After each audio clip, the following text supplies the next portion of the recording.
Hello friends, कैसे हो आप सब। देखिए, अगर बात करें बार्क रिक्रूटमेंट की जो अभी आया हुआ है 2023 का, तो इसमें हम लोग जस्ट एक सीरीज स्टार्ट कर रहे हैं जिसमें आपका ये पहला प्रैक्टिस सेट है। और इसमें हम लोग बार्क से रिलेटेड, जो कि आपको लगभग बार्क में जैसा क्वेश्चन पूछा जाता है वैसे ही एक best and most expected MCQs करने वाले हैं। देखिए, अगर बात करें कि बार्क में कैसे क्वेश्चंस पूछे जाते हैं, तो कभी भी बार्क अपना previous year question paper publish नहीं करता है। ठीक है, तो अगर आपसे कोई कहे भी कि ये प्रीवियस ईयर क्वेश्चन पेपर है ऐसा, तो वो बिल्कुल गलत बोल रहा है। कभी भी अपना previous year question paper publish नहीं करता है। हाँ, जो बच्चे पेपर देने जाते हैं वो अपना मेमोरी में उसको लेकर के आते हैं कि ऐसे ऐसे क्वेश्चंस आए थे, बट कभी भी ये अपना पेपर पब्लिश नहीं करता है। बट जैसे भी क्वेश्चंस आते हैं बार्क में, ऐसा हमेशा से देखा गया है कि बार्क में हमेशा जो क्वेश्चंस पूछे जाते हैं वो काफ़ी ईजी होता है। क्वेश्चन का जो लेवल होता है वो छोटे छोटे क्वेश्चन पूछे जाते हैं 1 नंबर के, हालांकि 3 नंबर के वो होते हैं, लेकिन 1 नंबर वाले क्वेश्चंस होते हैं। और यहाँ पे अगर हम बात करें इंटरव्यू का, तो ये इंटरव्यू काफ़ी तगड़ा होता है इसका। ठीक है, इंटरव्यू आप कह सकते हो कि काफ़ी तगड़ा होता है, बहुत अच्छा लेवल का होता है। तो यहाँ से हम लोग जो भी क्वेश्चंस पूछे जाते हैं हर साल बार्क में, उसी से रिलेटेड हम लोग best and most expected MCQs देखने वाले हैं। छोटे छोटे क्वेश्चंस होंगे जो कि लगभग आपको एग्जाम में देखने को मिल सकते हैं। तो चलिए फिर यहाँ पे टाइम वेस्ट ना करते हुए सीधा हम लोग क्वेश्चन की तरफ चलते हैं। सो आज का जो पहला क्वेश्चन है वो आपकी स्क्रीन पर है। क्या है पहला question? What is the value of voltage in volt if the rate of change of current is 10 ampere per second in 1 Henry inductor. तो आपके सामने ऑप्शन है 5, 10, 1 एंड 3। सो काफ़ी इजी क्वेश्चन है ये। ऐसे ही छोटे छोटे क्वेश्चंस आपसे केवल पूछे जाएंगे। तो यहाँ पे हमको वोल्टेज निकालना है। What is the value of voltage in volt if the rate of change of current, मतलब हमको di/dt यहाँ पे गिवन है, तो काफ़ी इजी क्वेश्चन हो गया यहाँ पे। और यहाँ पे हमको इंडक्टर की वैल्यू दी गई है जो कि 1 हेनरी है, राइट। सो यहाँ पे हम जानते हैं कि जो वोल्टेज हमारा होता है अक्रॉस इंडक्टर वो क्या होता है, L di/dt। तो यहाँ से सिंपली हमारा ये L जो है वो 1 हेनरी है और 10 ampere per seconds rate of change है। तो सिंपली 10 हमारा यहाँ पे क्या हो जाएगा, राइट आंसर हो जाएगा। जो वोल्टेज यहाँ पे हमको देखने को मिलेगा इंडक्टर के क्रॉस, तो सेकेंड ऑप्शन यहाँ पे क्या हो जाएगा आपका, करेक्ट हो जाएगा। अगला क्वेश्चन देख लेते हैं। अगला जो क्वेश्चन है हमारा, which of the following option is termed as the winding that handles only exciting current. तो देखिए अगेन जो हमारा ये मशीन से क्वेश्चन है, और ये भी बस ऐसे थ्योरी एकदम छोटे छोटे क्वेश्चंस हैं। Which of the following option is termed as the winding that handles only exciting current. तो जो एक्साइटिंग करंट को हैंडल करता है वो कौन सा वाइंडिंग होता है, फील्ड वाइंडिंग, रोटर वाइंडिंग, या फिर आर्मेचर वाइंडिंग, या फिर स्टेटर वाइंडिंग। तो देखिए अगर हम बात करें वाइंडिंग्स की, तो अगर मैं कोई भी एक मशीन ले लेता हूँ, ठीक है, उसमें जो फील्ड पे हमारी वाइंडिंग्स लगी है, ये हमारा फील्ड है, ठीक है, ये हमारे फील्ड है, इस पर जो वाइंडिंग लगी है सिंपली फील्ड वाइंडिंग हो गई। और देखिए आर्मेचर वाइंडिंग की जहाँ तक बात है, अगर तो वो जैसे अगर यहाँ पे ये सिंक्रोनस होता, तो जो स्टेटर है इसी के अंदर ऐसे ऐसे स्लॉट बने होते, ठीक है, तो वहाँ पे स्लॉट बने होते, और जहाँ पे भी स्लॉट बना होता है उसमें जो कॉइल्स डली होती हैं उन्हीं को हम बोलते हैं ये आर्मेचर होता है, ठीक है, आर्मेचर। तो यहाँ पे जो आप देख रहे हो कि जो आर्मेचर है वो रोटर पे है और ऐसे ही स्टेटर पे भी हो सकता है। तो यहाँ पे जो हमसे पूछा है कि एक्साइटिंग करंट को हैंडल कौन करता है, तो एक्साइटिंग करंट वो होती है जो फील्ड वाइंडिंग पे दी जाती है, ठीक है, यहाँ पे फील्ड वाइंडिंग पे। इसी को हम लोग क्या बोलते हैं, यहाँ से हमारा मेन फील्ड फ्लक्स प्रोड्यूस होता है। जब ये करंट इसको देते हैं एक्साइटिंग करंट, तो ये फील्ड फ्लक्स प्रोड्यूस करता है, और इसी फ्लक्स की वजह से, ये जो मेन फ्लक्स होता है इसी की वजह से यहाँ पे जो आपके आर्मेचर पे जो कॉइल्स डली होती हैं उनमें EMF इंड्यूस होता है और टार्क वगैरह जनरेट होता है और ये रोटेट करता है, ठीक है। तो जो हमारा क्वेश्चन पूछा था कि कौन एक्साइटिंग करंट को हैंडल करता है, इनमें से कौन सी वाइंडिंग, तो फील्ड वाइंडिंग, ठीक है। फील्ड वाइंडिंग पे हम एक्साइटिंग करंट देते हैं जिससे हमारा मेन फील्ड फ्लक्स प्रोड्यूस होता है, और उससे फिर EMF इंड्यूस होता है रोटर पे, और उससे रोटर क्या करता है, टार्क वगैरह जनरेट करके रोटेट करता है। अगला क्वेश्चन देख लेते हैं। अगला जो क्वेश्चन है हमारा 3rd नंबर का, if a phase sequence indicator rotates clockwise for a phase sequence of RYB, then what happens when the phase sequence is changed to BRY।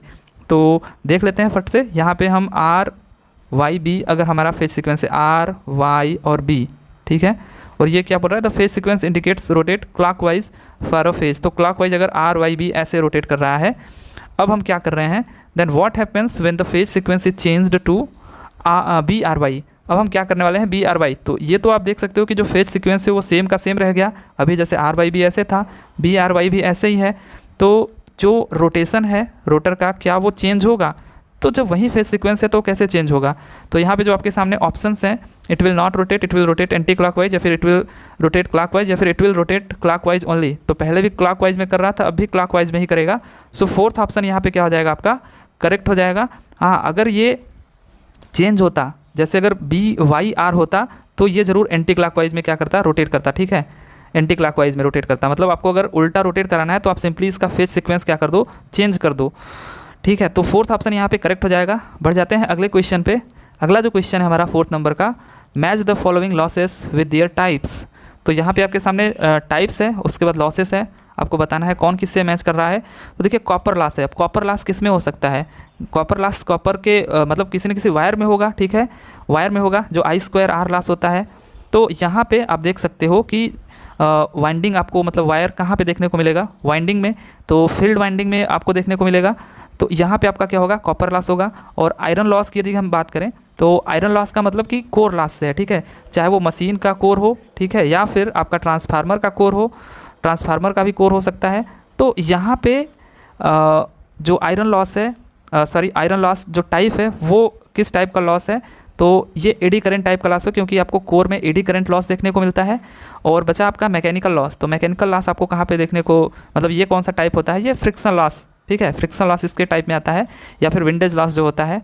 तो यहाँ पे आपके सामने जो ऑप्शंस हैं, पहला वाला है वो आपका कॉपर लॉस फील्ड वाइंडिंग के साथ मैच करता हुआ नज़र आ रहा है, बी। और आयरन लॉस जो है वो आपका eddy current loss, hysteresis loss भी होता है जैसे आयरन लॉस में आपका। सो सेकंड का सी हमारा हो गया यहाँ पे, और थर्ड का हमारा ए हो गया, ठीक है, मैकेनिकल लॉस में फ्रिक्शन लॉस। सो फोर्थ ऑप्शन यहाँ पे हमारा क्या है, करेक्ट है। तो काफ़ी इजी क्वेश्चंस हैं, बस थ्योरेटिकल सारे के सारे हैं, थोड़ा बहुत आपको बस रिवीजन करना है यहाँ पे। तो 5th क्वेश्चन देख लेते हैं अपना, बाईपोलर जंक्शन ट्रांजिस्टर इज़। तो यहाँ पे जो बाईपोलर जंक्शन ट्रांजिस्टर वो क्या है, field control device, a voltage control device, a current control device, या फिर अ चार्ज कंट्रोल डिवाइस। तो आपको ये तो पता ही चल गया होगा कि वोल्टेज या करंट कंट्रोल डिवाइस है, बट कभी कभी आप इसमें कंफ्यूज हो जाते हो, क्योंकि जितने भी चीज़ें आप कभी कभी याद कर लेते हो वो चीज़ें भूल ही जाती हैं अक्सर करके।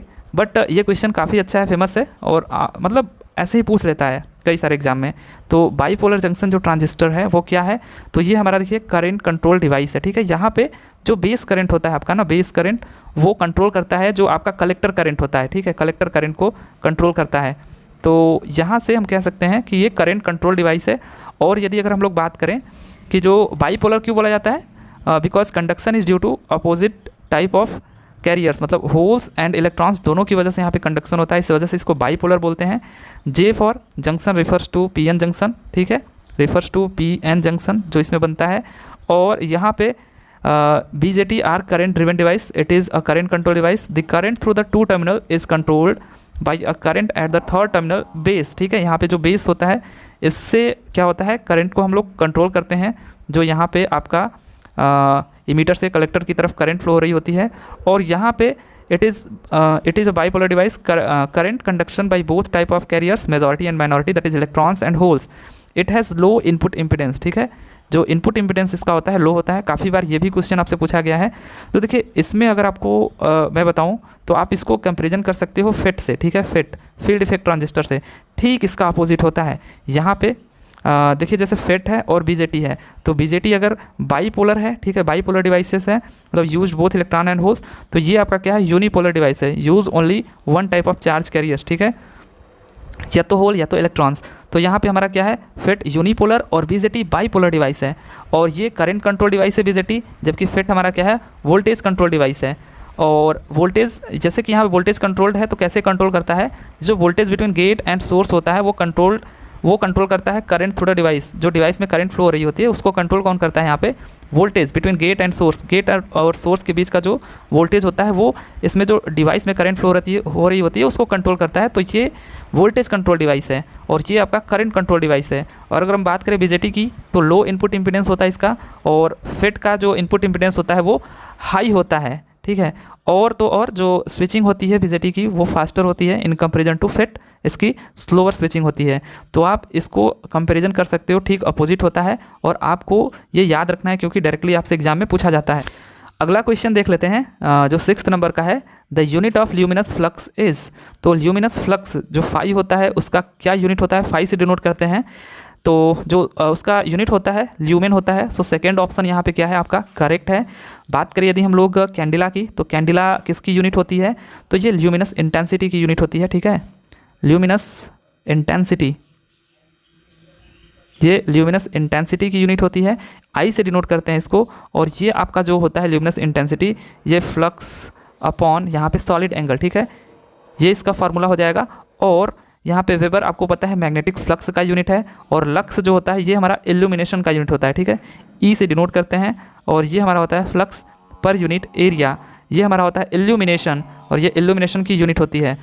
बढ़ जाते हैं अगले क्वेश्चन की तरफ, आपको ये सब चीज़ें ध्यान रखना है, ठीक है।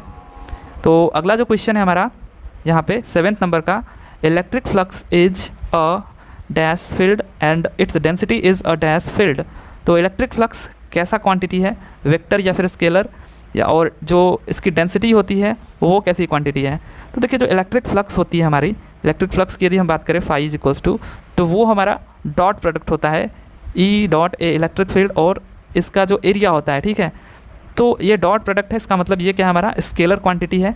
तो यहाँ पे सेकेंड और फोर्थ में है स्केलर। उसके बाद हमारा है its density is a field.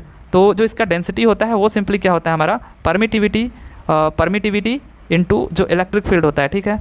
तो ये हमारा क्या हो जाएगा वेक्टर क्वांटिटी हो जाएगा। तो scalar and vector, so second option यहाँ पे हमारा क्या हो जाएगा करेक्ट हो जाएगा।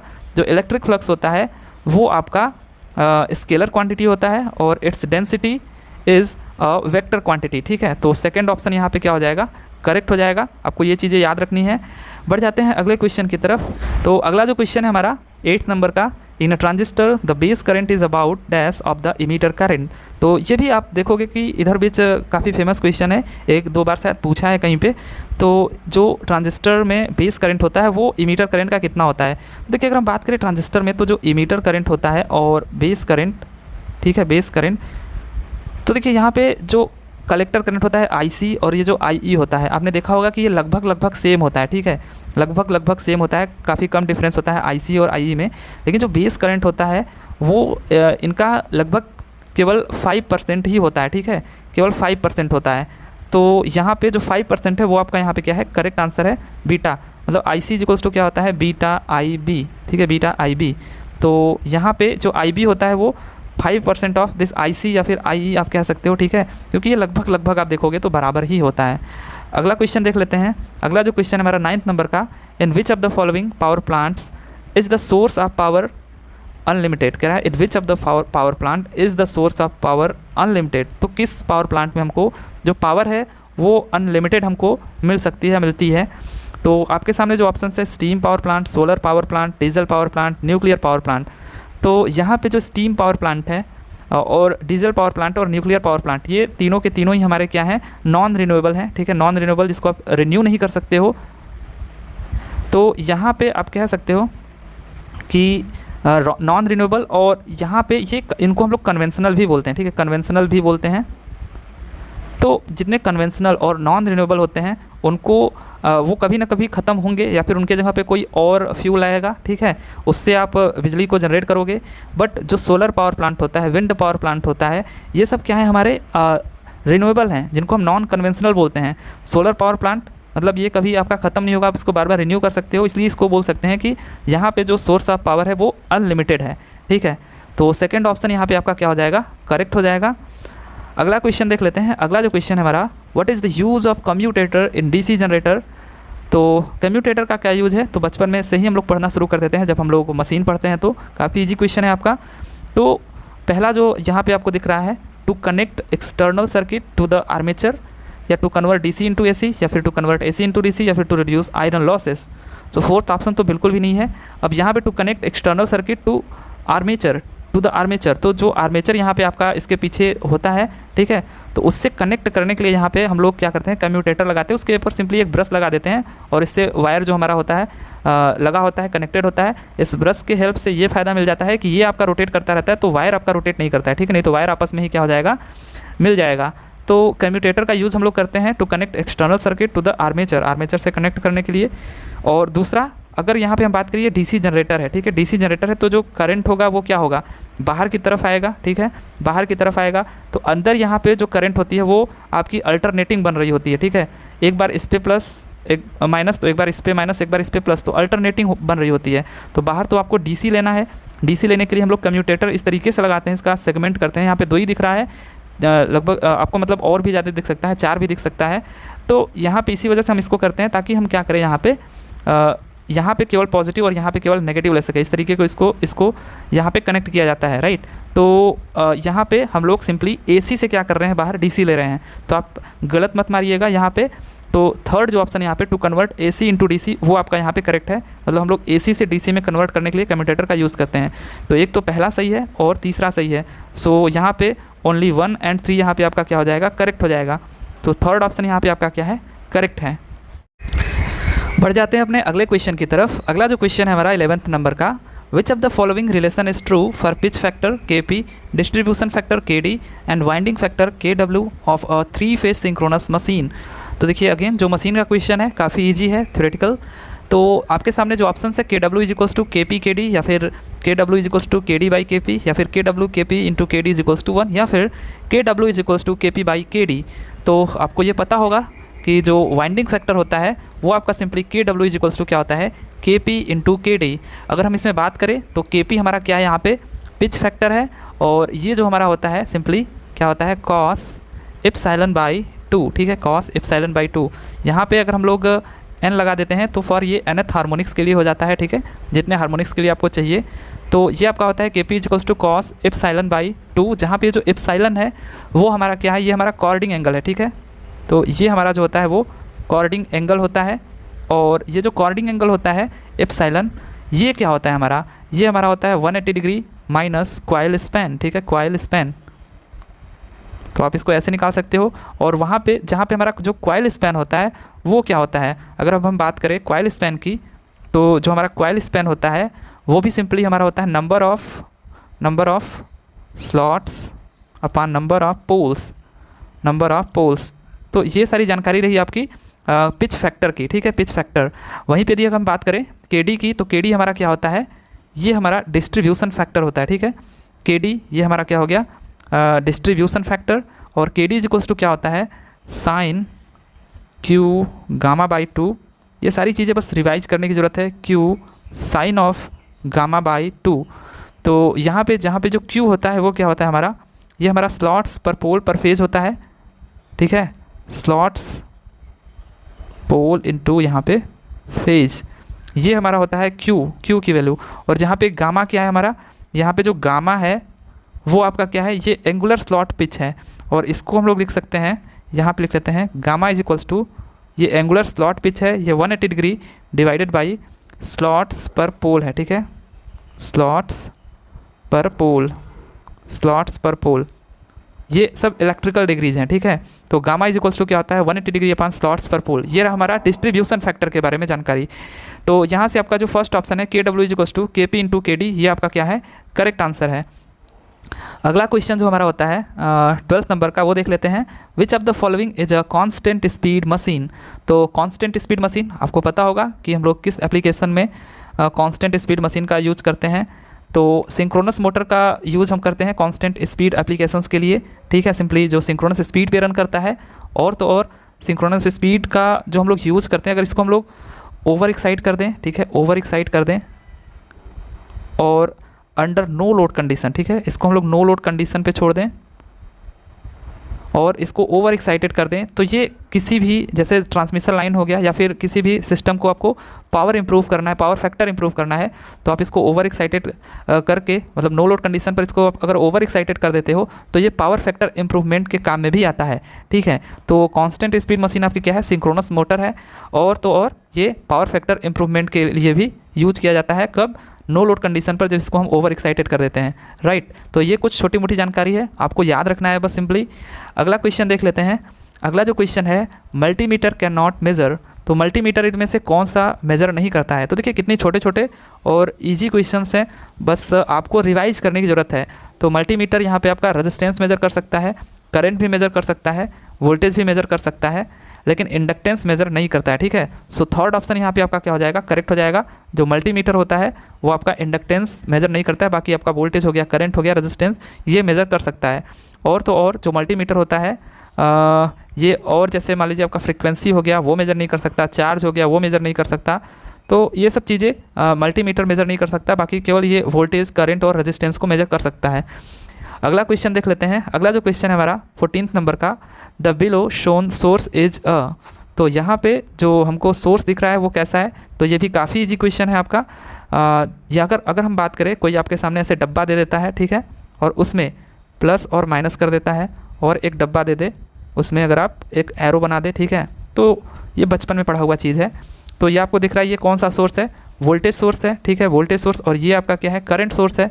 लेकिन अगर इसके ऊपर कोई एक कांस्टेंट लगा करके उसके साथ अगर यहाँ पे ऐसे करंट कुछ दे देता है, और यहाँ पे कोई कांस्टेंट लगा करके ये करंट ही मान लीजिए फिर से दे देता है, तो ये चीज़ें जो दिखाता है कि ये कौन इसको कंट्रोल कर रहा है। यहाँ पे जितनी करंट की वैल्यू होगी वहीं इस करंट सोर्स की वैल्यू होगी, यहाँ पे जितनी करंट की वैल्यू होगी, ठीक है, वहीं इस वोल्टेज सोर्स की वैल्यू होगी। तो इसको कंट्रोल करने वाला ये करंट है दोनों को, ठीक है। तो इस वजह से ये करंट कंट्रोल्ड वोल्टेज सोर्स हो जाएगा, और ये करंट कंट्रोल्ड करंट सोर्स हो जाएगा, ठीक है। तो जो कंट्रोल करने वाला होता है वो बाहर का जो एलिमेंट होता है, बाहर जो लिखा होता है वो होता है, ठीक है। तो यहाँ पे कंट्रोल करने वाला कौन है, Vx। Vx पे डिपेंड करेगा कि इस करंट सोर्स की वैल्यू क्या है, तो ये वोल्टेज कंट्रोल्ड करंट सोर्स हो जाएगा, ठीक है। सो थर्ड ऑप्शन जो आपके सामने है वो आपका क्या हो जाएगा, करेक्ट हो जाएगा, ठीक है। बढ़ जाते हैं अगले क्वेश्चन की तरफ। यहाँ पे क्या है, वोल्टेज कंट्रोल्ड यहाँ पे ये ऑप्शन नहीं, आपका सेकंड जो ऑप्शन है वो आपका करेक्ट है कि वोल्टेज कंट्रोल्ड करंट सोर्स है, ठीक है। यहाँ पे वोल्टेज कंट्रोल्ड करंट सोर्स है। अगला क्वेश्चन देख लेते हैं। अगला जो क्वेश्चन है हमारा, what type of wiring is recommended for temporary installation. तो टेम्प्रेरी इंस्टॉलेशन के लिए आपका कौन सा एस्टिमेशन एंड कॉस्टिंग से देखिए क्वेश्चन है, कौन सा इंस्टॉलेशन यहाँ पे करते हैं हम लोग टेम्प्रेरी। तो जब भी देखिए आप कहीं भी बाहर कैंप वैम्प जहाँ पे लगता है आर्मी वार्मी वगैरह का, या फिर जो आपका पोस्ट ऑफिस वगैरह होता है, ठीक है, पोस्ट ऑफिस या फिर कैंप वगैरह की अगर हम लोग बात कर लें, तो यहाँ पे पहले क्लिट वायरिंग का यूज़ किया जाता था। अब तो ये चलन में है ही नहीं, अब तो सीधे ख़त्म ही हो गया है। तो ये एक टेम्प्रेरी इंस्टॉलेशन होता था और काफ़ी सिंपल होता था, इजी होता था।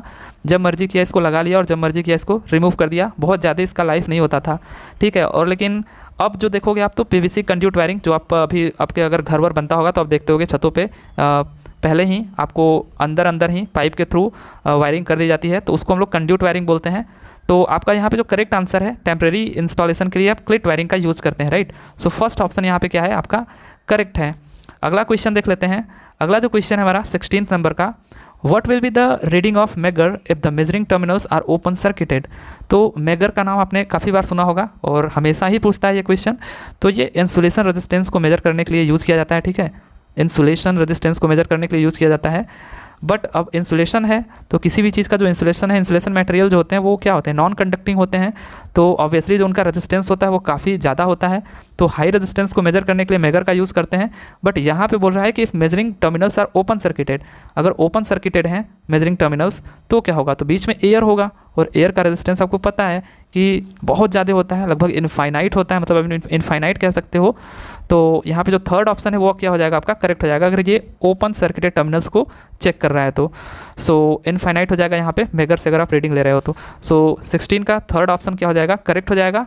अगला क्वेश्चन देख लेते हैं। अगला जो क्वेश्चन है, capacitors have the largest capacitance values per volume of element of any capacitor type.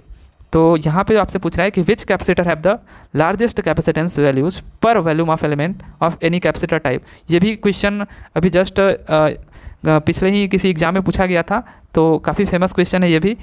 तो कौन सा कैपेसिटर है जिसकी लार्जेस्ट वैल्यू होती है, तो माइका, पेपर या फिर सेरेमिक या फिर इलेक्ट्रोलाइट। सो इलेक्ट्रोलिटिक, ठीक है, इलेक्ट्रोलिटिक जो टाइप के कैपेसिटर होते हैं उनकी जो कैपेसिटेंस की वैल्यू होती है वो लार्जेस्ट होती है, ठीक है, ज़्यादा होती है। यहाँ पे आपको इलेक्ट्रोलिटिक कैपेसिटर के बारे में कुछ दिया गया है, आप चाहो तो इसको रीडिंग मार सकते हो पॉज करके, अदरवाइज हम लोग अगले क्वेश्चन की तरफ बढ़ते हैं। अगला जो क्वेश्चन है हमारा, in a transformer the highest possible efficiency occurs when power factor is. तो ये भी क्वेश्चन ट्रांसफार्मर का काफ़ी अच्छा क्वेश्चन है और लेकिन इजी क्वेश्चन है। आपको पता है कि जो ट्रांसफार्मर की एफिशिएंसी होती है, किसी भी चीज़ की एफिशिएंसी क्या होती है, जनरली हमारा जो आउटपुट हमको मिल रहा होता है इनपुट के कंपैरिजन में वो कैसा मिल रहा है, यही हमारा एफिशिएंसी होता है। अब ये जो एफिशिएंसी है आउटपुट, वो हमारा ट्रांसफार्मर के सेकेंडरी साइड पे हमको मिलेगा, तो वो हम लिख लेते हैं E2 I2 cos phi, जो हमारा पावर हो गया, एक्टिव पावर, रियल पावर, और नीचे जो इनपुट है, इनपुट को आप कैसे लिख सकते हो, इनपुट हमारा किसके बराबर हो सकता है, जो भी हमारा आउटपुट है, मतलब E2 cos of phi plus जो हमारे लॉसेस हैं, ठीक है, लॉसेस हमारे क्या क्या होते हैं, आयरन लॉसेस और कॉपर लॉसेस, ठीक है, आयरन लॉस और कॉपर लॉसेस, मतलब यहाँ पे PI कर लो आप और यहाँ पे PCU कर लो, या फिर इसकी ओहमिक लॉसेस भी बोलते हैं। तो ये हमारा क्या हो गया, एफिशिएंसी हो गया। तो आप जब इसको सॉल्व करोगे, जब इसका डिफरेंशिएशन करोगे, फिर उसको जीरो के इक्वल पुट करोगे, ठीक है, तो आप देखोगे बहुत ज़्यादा मतलब डेरिवेशन में नहीं जाते हुए, तो आप इसको देखोगे तो जो आयरन लॉस होता है अगर वो कॉपर लॉस के बराबर हो जाए, ठीक है, तो हमारी जो एफिशिएंसी होती है वो मैक्सिमम होती है। लेकिन हाईएस्ट पॉसिबल मैक्सिमम एफिशिएंसी नहीं होती है, केवल मैक्सिमम यहाँ पे होती है, वो किसी भी पावर फैक्टर पे हो सकती है, ठीक है। लेकिन आप सोचिए कि यहाँ पे cos फाई की वैल्यू हम लोग क्या रखें कि ये जो ओवरऑल वैल्यू है वो मैक्सिमम आए, तो cos फाई हमारा क्या होना चाहिए, यूनिटी होना चाहिए, ठीक है, यूनिटी पावर फैक्टर होना चाहिए। तो यूनिटी पावर फैक्टर पे और जहाँ पे आयरन लॉस कॉपर लॉस के बराबर हो जाए, वहाँ पे हमको मैक्सिमम पॉसिबल एफिशिएंसी मिलती है। अगर मैं इसको आपको कैरेक्टरिस्टिक के थ्रू समझाऊँ तो ये अगर आपका 0.6 पे, ये आपका कैरेक्टरिस्टिक 0.8 पे, और ये आपका कैरेक्टरिस्टिक है यूनिटी पावर फैक्टर पे, और यहाँ पे मैक्सिमम हमको एफिशिएंसी, इसकी मैक्सिमम एफिशिएंसी यहाँ पे मिल रही है 0.6 पे, और यहाँ पे 0.8 पे, यहाँ पे यूनिटी पावर फैक्टर पे। तो यहाँ पे जो पॉइंट है वो क्या है हमारा, जब हमारा जो आयरन लॉस है जब हमारा कॉपर लॉस के बराबर हो जा रहा है, तब ये हमको क्या मिल रही है, maximum possible efficiency, maximum efficiency केवल मिल रही है। लेकिन यूनिटी पावर फैक्टर पे मैक्सिमम पॉसिबल हमको मिल सकता है, ठीक है, यूनिटी पावर फैक्टर पे। तो यहाँ पे फर्स्ट ऑप्शन क्या है, करेक्ट है। और आपका एक और चीज़ कि मतलब कॉपर लॉस आयरन लॉस के बराबर हो जाता है, तब भी हमको मैक्सिमम एफिशिएंसी मिल सकती है, राइट। बढ़ जाते हैं अगले क्वेश्चन की तरफ। अगला जो क्वेश्चन है हमारा, परमानेंट मैग्नेट टाइप इंस्ट्रूमेंट में बी यूज्ड फॉर। तो परमानेंट मैग्नेट टाइप इंस्ट्रूमेंट कहाँ पे यूज़ होता है, आपने देखा होगा जो PMMC होता है, परमानेंट मैग्नेट मूविंग कॉइल, और जो मूविंग आयरन टाइप इंस्ट्रूमेंट होता है, तो ये आपका सिंपली DC के लिए यूज़ किया जाता है, और यहाँ पे ये आपका AC प्लस DC दोनों के लिए यूज़ किया जाता है, ठीक है। तो परमानेंट मैग्नेट टाइप जो इंस्ट्रूमेंट होते हैं वो केवल DC के लिए यूज़ होते हैं। तो सेकेंड ऑप्शन यहाँ पे आपका क्या हो जाएगा, करेक्ट हो जाएगा। यहाँ पे मैंने कुछ आपको टाइप्स दिखा भी रखे हैं, जैसे मूविंग आयरन टाइप है, मैग्नेटिक इफेक्ट पे चलता है, और DC AC दोनों के लिए सूटेबल है। अमीटर वोल्ट मीटर इससे बना सकते हैं हम लोग। Permanent magnet moving coil electrodynamic effect पे वर्क करता है, और DC के लिए केवल सूटेबल होता है, अमीटर वोल्ट मीटर बना सकते हैं। EMMC जो डायनोमीटर होता है वो इलेक्ट्रोडायनेमिक इफेक्ट पे यूज़ होता है, DC AC दोनों के लिए यूज़ होता है। Ammeter voltmeter wattmeter तीनों बना सकते हैं इससे, ठीक है। और इंडक्शन से हम लोग बस इसमें एनर्जी मीटर भी और ऐड हो जाता है, एनर्जी मीटर भी बना सकते हैं। अब चूंकि इंडक्शन है तो केवल AC के लिए सूटेबल है, और इलेक्ट्रोमैग्नेटिक इंडक्शन प्रिंसिपल पे वर्क करता है। हार्ट वायर थर्मल इफेक्ट पे वर्क करता है, और AC DC दोनों के लिए यूज़ होता है। अमीटर वोल्ट मीटर ही केवल इससे बना सकते हैं। और इलेक्ट्रोलाइट मीटर की बात करें यदि हम लोग, तो ये केमिकल इफेक्ट पे वर्क करता है, DC पर्पज के लिए केवल यूज़ होता है। और एम्पियर आवर मीटर बनाते हैं इसे, ठीक है। तो ये आपको याद रखना है, एम्पियर आवर मीटर हम लोग इलेक्ट्रोलाइट मीटर से बनाते हैं। और ये लास्ट का जो है ये भी काफ़ी इंपॉर्टेंट है, इलेक्ट्रोस्टैटिक मीटर एक ऐसा मीटर है जिससे हम लोग केवल वोल्ट मीटर बनाते हैं, और ये DC AC दोनों के लिए यूज़ होता है, और इलेक्ट्रोस्टैटिक इफेक्ट पे ये वर्क करता है, राइट। बढ़ जाते हैं अगले क्वेश्चन की तरफ। अगला जो क्वेश्चन है हमारा, which of the following is not a part of lead acid battery. So यहाँ पे लेड एसिड बैटरी का इनमें से कौन सा पार्ट नहीं है, थर्मल चैम्बर, सेपरेटर, प्लेट या फिर इलेक्ट्रोलाइट। तो देखिए इलेक्ट्रोलाइट जो होता है वो सेपरेटर की तरह यूज़ होता है आपका, ठीक है। इसमें सल्फ्यूरिक एसिड और वाटर का मिक्सचर होता है। तो यहाँ पे आपका ये सेपरेटर हो गया, इसके साइड में दो प्लेट हो गए, पॉजिटिव और नेगेटिव प्लेट। तो इलेक्ट्रोलाइट भी यूज़ होता है, प्लेट भी यूज़ होता है, सेपरेटर इसी को बोलते हैं हम लोग, जो सेपरेटर मतलब लगा होता है जिसमें इलेक्ट्रोलाइट डली होती है, तो सेपरेटर भी यूज़ होता है, बट थर्मल चैम्बर आपका यूज़ नहीं होता है। सो फर्स्ट ऑप्शन यहाँ पे आपका क्या हो जाएगा, करेक्ट हो जाएगा कि थर्मल चैम्बर इसमें नहीं होता है, राइट। तो ठीक है, बस यहीं तक करते हैं। इसके आगे के जितने क्वेश्चंस होंगे हम लोग अगले प्रैक्टिस सेट में करेंगे। चलिए फिर मिलते हैं अगले वीडियो में, तब तक के लिए thank you, tata, bye bye.